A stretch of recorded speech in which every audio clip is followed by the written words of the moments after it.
Hello guys, welcome to Pakistani real reaction. तो कैसे हैं आप सब? उम्मीद है आप सब बढ़िया होंगे, मज़े में होंगे, खुश होंगे, आबाद होंगे। मेरा नाम हुदा सैयद। मैं हूं बशर। आज मालदीव ने कुछ ऐसा कर दिया है कि अब जो रिलेशन की कोई एक अच्छी संभावना लग रही थी वो भी नहीं रही। टूट फूट के रख दी है मालदीव ने। क्या हुआ है? 43 इंडियंस को मालदीव ने अपने देश से निकाल कर दिखाई अपनी औकात।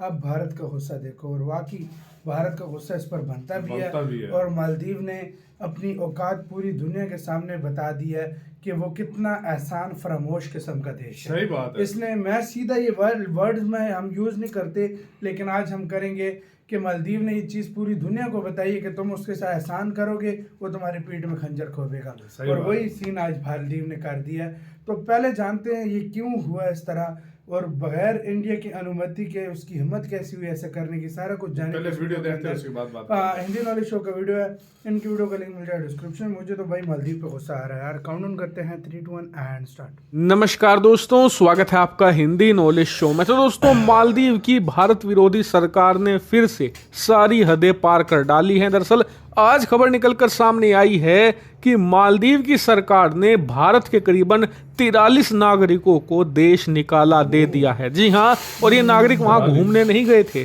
न ही किसी प्रकार की मौज मस्ती करने गए थे। ये सभी भारतीय नागरिक वो थे जो मालदीव में रहकर सालों से बिजनेस कर रहे थे और मालदीव की अर्थव्यवस्था में अपना कंट्रीब्यूशन दे रहे थे। मालदीव की सरकार ने भारत विरोधी एक्शन लेते हुए इन सभी भारतीय नागरिकों को इलीगल बिजनेस पर्सन घोषित किया गया, यानी कि ये कहा गया कि ये लोग अवैध तरीके से मालदीव में व्यापार कर रहे थे और इसीलिए मालदीव की सरकार ने इन्हें पहले गिरफ्तार किया, इनके बिजनेस बंद करवाए और उसके बाद इन सभी को अब भारत डिपोर्ट कर दिया गया है। और जिस बात पर सबसे ज्यादा गुस्सा आ रहा है वो ये कि ऐसे ही बिजनेस में कई सारे चीनी नागरिक भी मालदीव में काम कर रहे थे, लेकिन एक भी चीनी नागरिक को डिपोर्ट नहीं किया गया। भारतीयों को स्पेशली यहाँ पर टारगेट किया गया है। हालांकि मालदीव की सरकार कह रही है कि जी हमने भारत को कोई टारगेट नहीं किया, ये तो बस हमने एक कार्रवाई करी है अवैध बिजनेस के खिलाफ। लेकिन मालदीव में लोग सवाल पूछ रहे हैं कि ये लोग तो कई सालों से मालदीव में काम कर रहे हैं, मालदीव की अर्थव्यवस्था में कंट्रीब्यूट करते हैं, मालदीव के टूरिज्म को बढ़ाते हैं, हर तरीके से मालदीव की सोसाइटी में अपना योगदान देते हैं।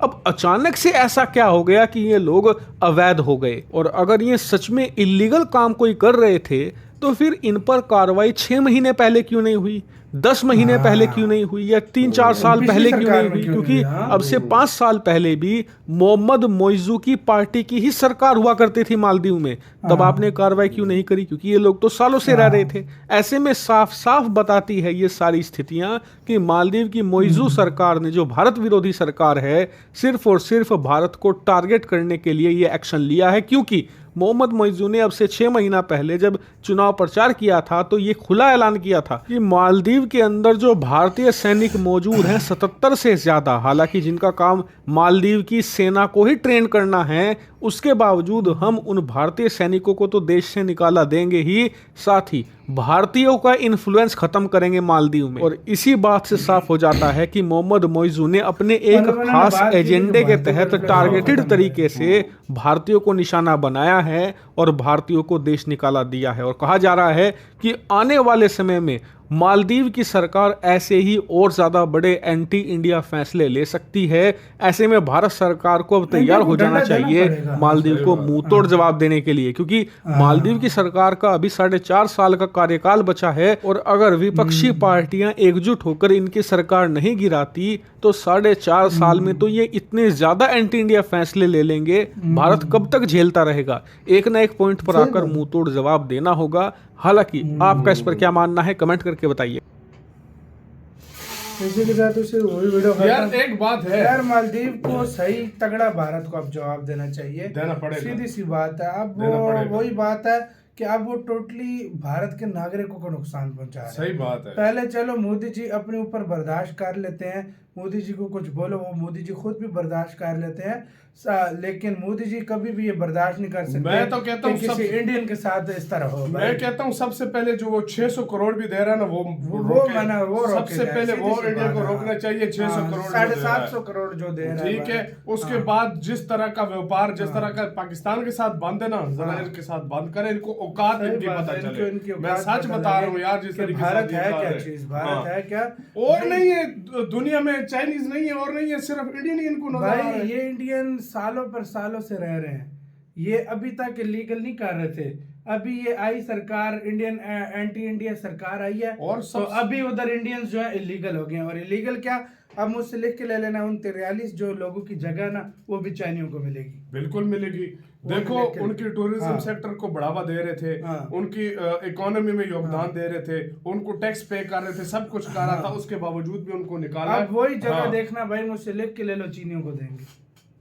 भाई मैं पहले नहीं मानता था, पहले नहीं मानता बिजनेस था। करने में माहिर होते हैं, तो चीनियों का सही व्यापार शायद चल रहा होना हो, तो उनकी गवर्नमेंट ने बोला होगा कि सीधा भाई इनको कंपटीशन खत्म करो, चाइना की फुल इधर वो चले। तो मालदीव कहता है जी हजूर, जो आपका हुक्म मैं आपके उठाने के लिए रेडी हूँ, और उसने उठाए और भाई इंडियंस को निकाला। पहले मैं ये मानता था, मैं कहता था यार चलो ये है कि सुधर जाएंगे ना। मैं ये कहता था कि चलो यार इनका जो चल रहा है चलने देना चाहिए, इंडिया के रिलेशन इनको अच्छे रहने चाहिए। लेकिन मैं अब ये कहूंगा कि यार इनको इनकी औकात दिखानी चाहिए, इनको सबक सिखाना चाहिए। जब तक कोई पीस से कुछ नहीं होता, जब तक ऐसे जो है आगे ना से ये हो कर रहा है, देश इनको को, हाँ। सबक और सिखाना भाई चाहिए मेरी नजर में। मैं अभी आपको आज बोल रहा हूँ, मोदी जी को खाली आप यूं ही से आने दो, मोदी जी देखना कैसा जवाब देते हैं इनको। मोदी जी के आने बस से तुम आने दो, पहले हाँ, सिर्फ तुम देख लेना ऐसे शंकर सर क्या हाँ, जवाब देने ये वाले देखना हैं। अभी, वो छोड़ो, मोदी जी को आने दो, ऐसा तगड़ा जवाब जाएगा। अभी तो भारतीय खुश हैं उधर, मतलब यूई में, मतलब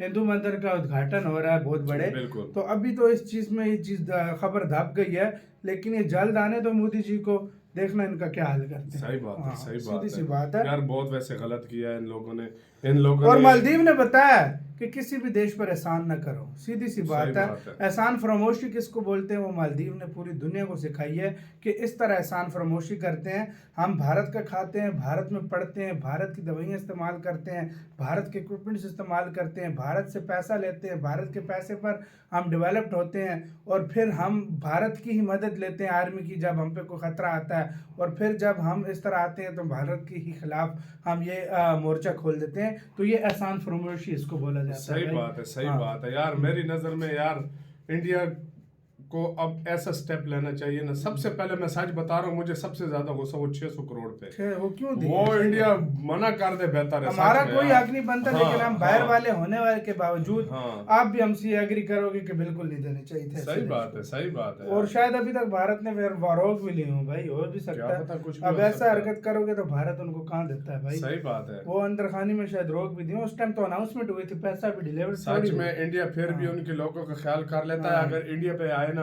इंडिया उसको घुटनों पर ले आए। सही बात। सच में आपका सिर्फ कैसे- ट्रेड बंद हाँ, करके। सही बात है। आपका क्या कहना है, अपने कमेंट सेक्शन में दे, अपना बहुत ज्यादा ख्याल रखिएगा तो यार।